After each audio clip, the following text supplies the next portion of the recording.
Once again, thank you for joining the newsroom. Here's the top news at this hour. Seychelles is the first country in the world to submit a report to the Fisheries Transparency Initiative on marine fisheries policies. It launched the report during a conference at the Eden Bleu Hotel this morning. The ceremony was attended by President Wevel Ramkalawan, designated Minister Jean-François Ferrari, members of the diplomatic corps, the National Assembly, amongst others. Fisheries Transparency Initiatives, or FITI, is a global effort to support governments in enhancing the quality and credibility of public information for marine fisheries. Launching the report and the conference, Minister Ferrari, who is also responsible for fisheries and the blue economy, says the government aims to make Seychelles fisheries the most transparent in the world. As a government, we break new ground in demonstrating our commitment to good governance, the establishment of responsive, inclusive institutions that are attentive to the concerns and interests of all our stakeholders, especially the citizens of Seychelles and the citizens of the world. This government has a clear vision to make the Seychelles fisheries the most transparent in the world. We have nothing to hide. We have everything to share. Also present at the conference were representatives from the International Secretariat of the Fisheries Transparency Initiative. Its executive director, Sven Bierman, says other countries will follow Seychelles' example. I think for the initiative, this is an incredibly first step. It shows that it can be done.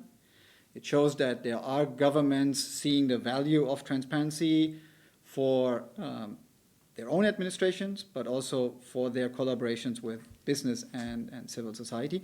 And to be quite honest, you do not get the ambassador of the UN, the highest diplomat for the oceans, to send a congratulatory message if this is not in a significant event. So having all these congratulatory messages, I think, shows how important this is seen on a global scale. We have the country of Mauritania publishing their first report in 2 to 3 weeks. So Seychelles beat them by a few days.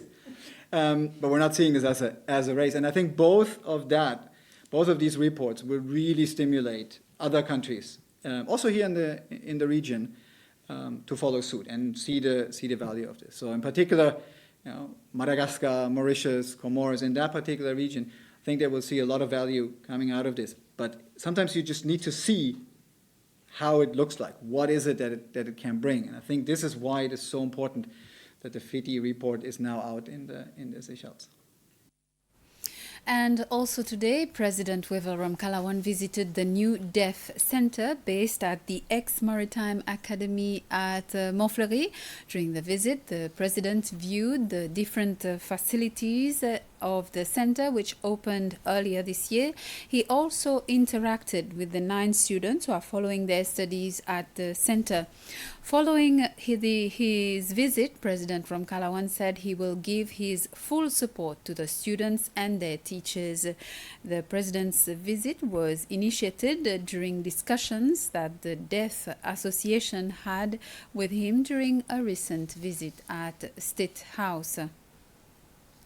The Seychelles Association of Omnibus Operators is encouraging its members to install the Contact app designed by Space 95 on their buses in order to facilitate contact tracing in the event that one of their passengers tests positive for COVID-19. The app will work alongside an infrared thermometer and an automatic sanitizer dispenser. The first of such system has been installed on board 2 omnibuses which transport students of the National Institute of Health and Social Studies, or NIHSS, and the Seychelles Tourism Academy, STA.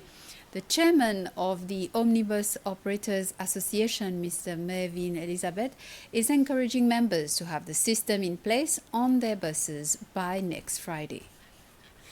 It was necessary because we didn't have any system in place before that to detect any COVID cases. And we felt that we need to protect our business, our drivers, and also our client.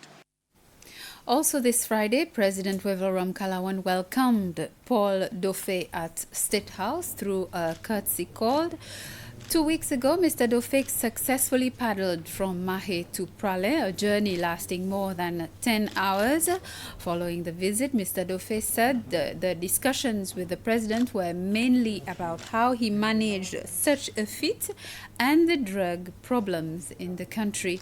He also hinted that he may soon embark on another long paddling journey, and this as early as next month. Such a great achievement there. And we'll have more on this in our news bulletin at 8 p.m. right here on SBC. I'll see you then.